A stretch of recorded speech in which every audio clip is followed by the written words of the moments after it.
Oh, hello there. Welcome to another episode of I Love This, You Should Too, a podcast with me, Samantha, and him, Indy. Hi, Indy. Hi. That's very ominous.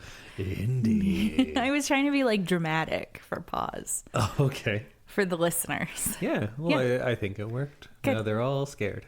Not scared, like impressed. Oh, yeah. You're very impressive. That's, if there's one thing that can be said about independent podcasts, is that they are terribly impressive people. Yeah, I agree.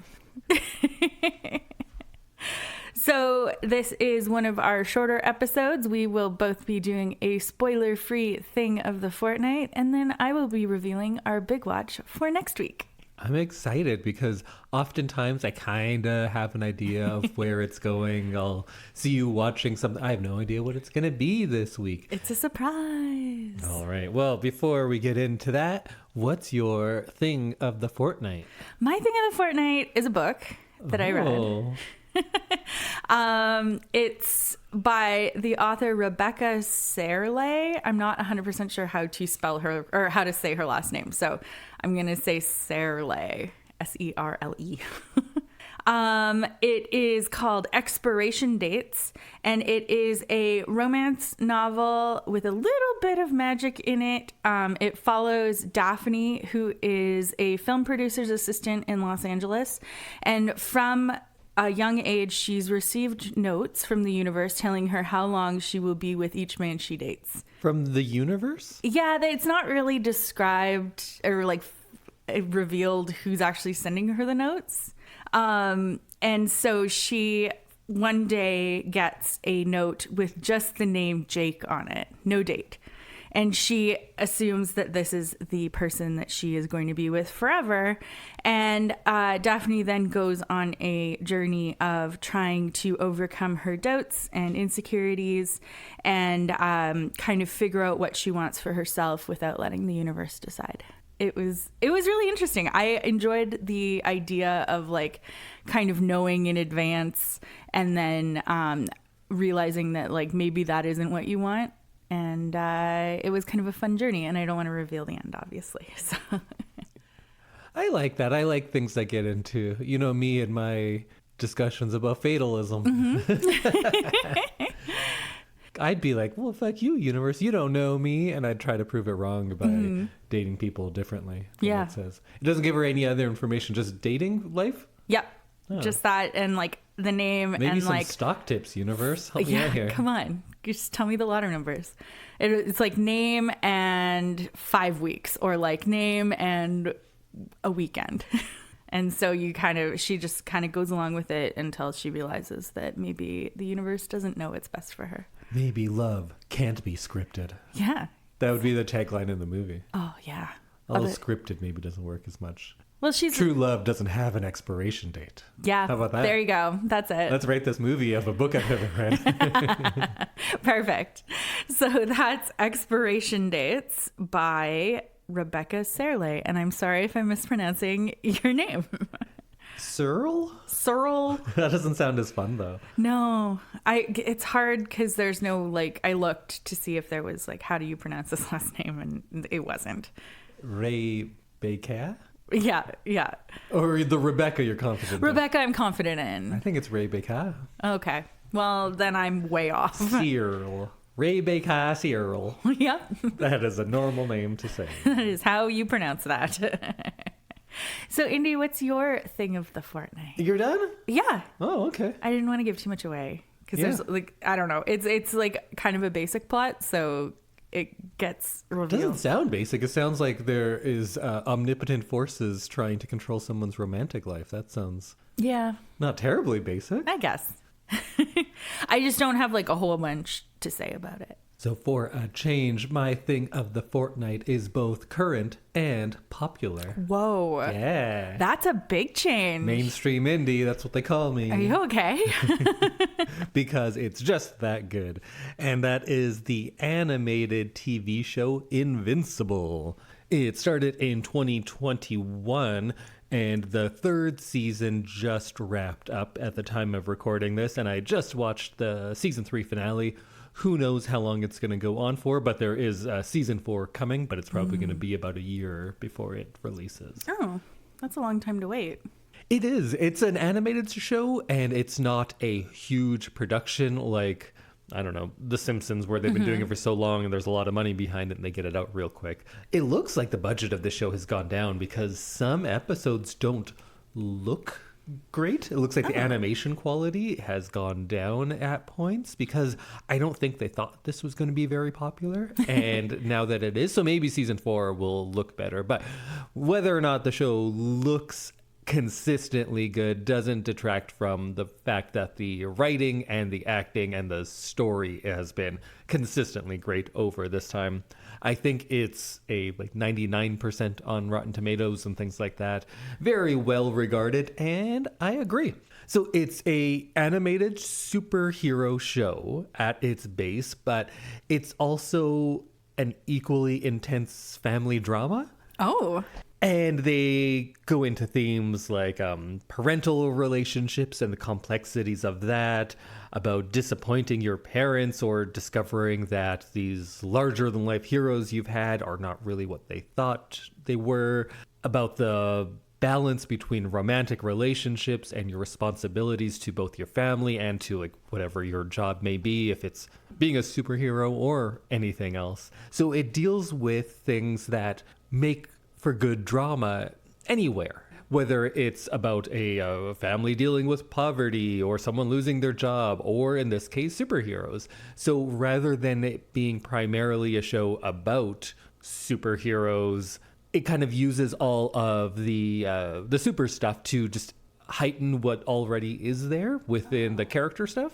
It's a good balance. There are times where the plot is like, yeah, you get to fight an alien. That happens for sure. But it's equally balanced with the character stuff and all of the internal struggle things, which is, I think, the strongest suit of the show.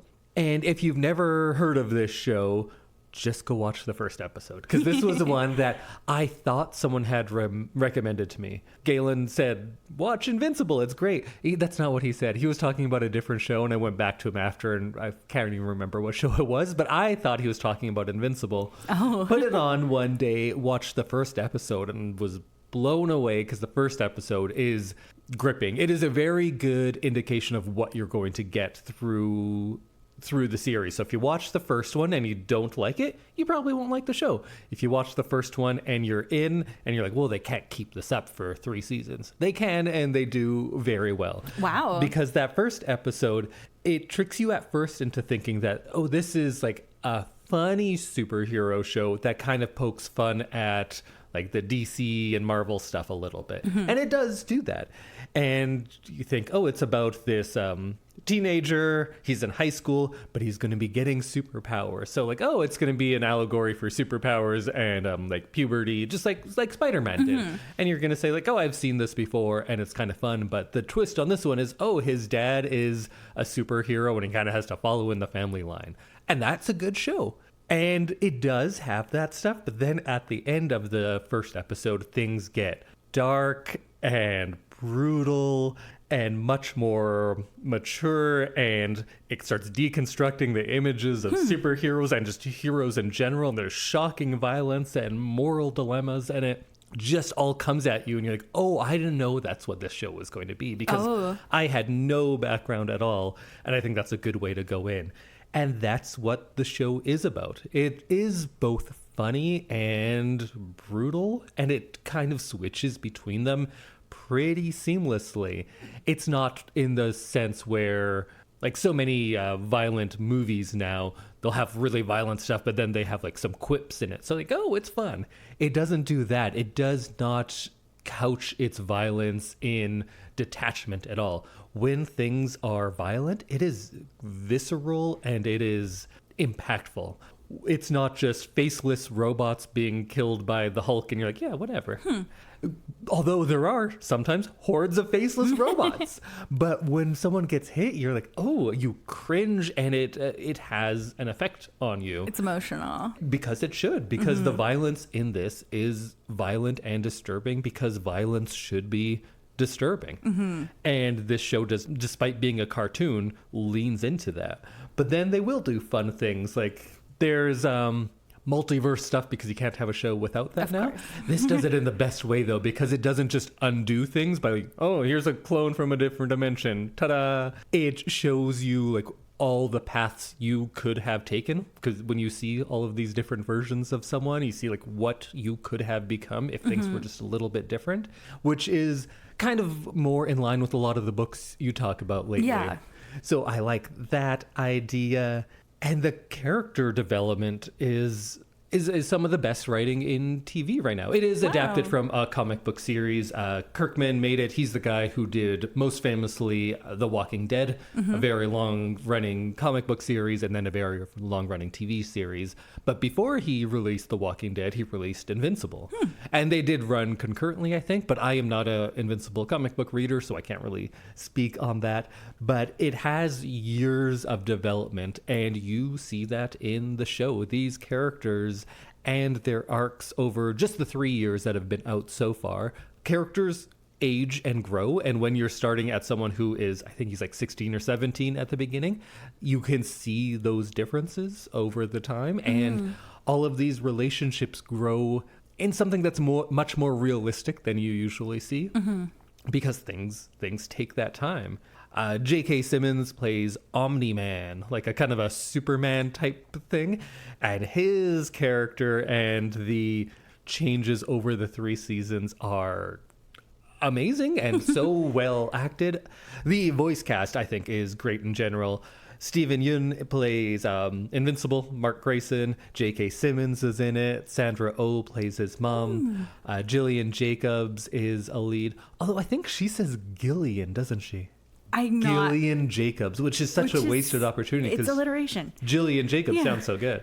But I think she might actually be Gillian Jacobs. Which is weird. Yeah. I don't agree with that. Walton Goggins is in it. Mark Hamill, Mahershala Ali, Zazie Beetz, lots of other people who play a few episodes. Jason Mantzoukas.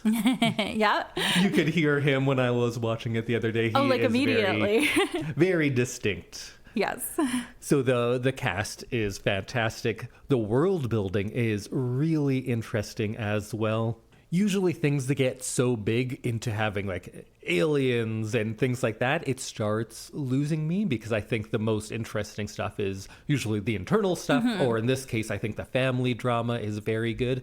But this does a very interesting thing, because with its aliens out there, it also touches on like imperialism, really, and people who think they're doing things for the good of the people, subjecting them because you're like, well, we're helping them, we're civilizing them. Yeah. And then when you see it on this galactic scale, you're like, oh shit, I get it now, if you didn't get it before. I think it also keeps you on your toes, because it's unpredictable in a lot of ways. We have been accustomed to how things work in superhero shows. If somebody dies, they can come back. The good guy is going to win. Main love interests are going to last. Main characters aren't going to die. And you can't rely on all of that in this. Maybe because it's not drawing from this huge universe that existed since like the 40s from other comic book series. You can just kill someone off. Like, we made this character. Sure, they had 2 seasons where they are elite. Yeah, now we can just kill them, because that happens, right? So it's unpredictable, and it seems like because of that, stakes are always so much higher. Like, you know the lead isn't going to die, really, but then when there's something that's happening, you're like, I'm not always sure. And maybe not even death, but people change in the show, too, and you don't want them to go certain ways.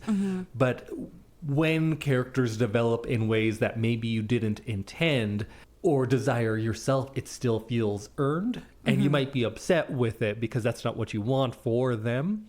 For the sake of the show, you're like, yeah, but it's compelling. I think no more than any other show I've seen recently, this is a show where I want to find out what happens next.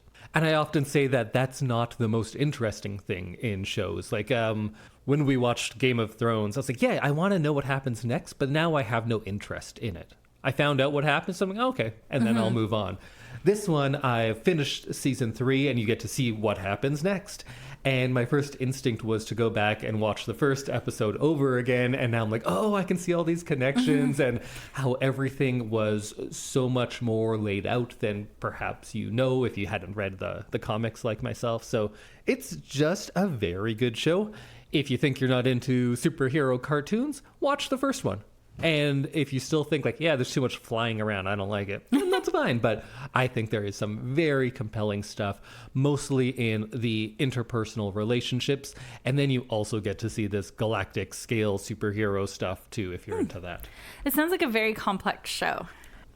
I wanted to say like, oh, it is, but I don't think it is. I think it is just a superhero show that is a well-done storyline, but then it doesn't talk down to you on the dramatic character aspects. Like there are some good longer-running TV shows that are very good at like family dynamics and things like that. That's not unheard of. Or to have a movie that is an intense family drama and wins Oscars. Those happen all the time. But they don't often get mashed up with superheroes. Right. And I think this is just a very good example of two things that other shows do well, but not many things do both well together. Okay. Yeah, it sounds really good. It is. I think it's fantastic. Go check it out. It is 3 seasons. It is an Amazon Prime TV show. You have a long way before season 4, so don't think you're going to wait till the whole thing is over because this might be going for 10 years. I don't know. So go watch those first 3 seasons. I think it's 8 episodes per season, and they are about 40, 50 minutes an episode. And then there is one special, that Adam Eve special, who is Jillian Jacobs' character, and she gets kind of a backstory special on her own. So go watch all those on Amazon and have a good time. Watch the first one. It's 1 hour. Like what are you doing? Yeah, what are you watching better than that for an hour? Just listening to this podcast. Give it a shot. Oh yeah, keep listening to this though. Yes, and watch it after this episode. There you go. Okay, perfect. All right. Well, now, Sam, I'm very excited to hear what are we watching for next week's Big Watch. Okay, I'm gonna ask you some questions. Oh, you always do this, and then one of them is always so specific of like, what do you know about the real estate market in 1974 in Nantucket? And I'm like, do you like movies that are 148 minutes long? 148? Oh, no. sorry, no, an hour 48. Yeah, sure. Okay. Yeah, I can. It's possible. Do you like Academy Award winning movies? Often not, but possibly. Like, again, hit and miss. Both of those can be hit and miss. Okay. Do you like singing your heart song? Singing my heart's song? Yeah.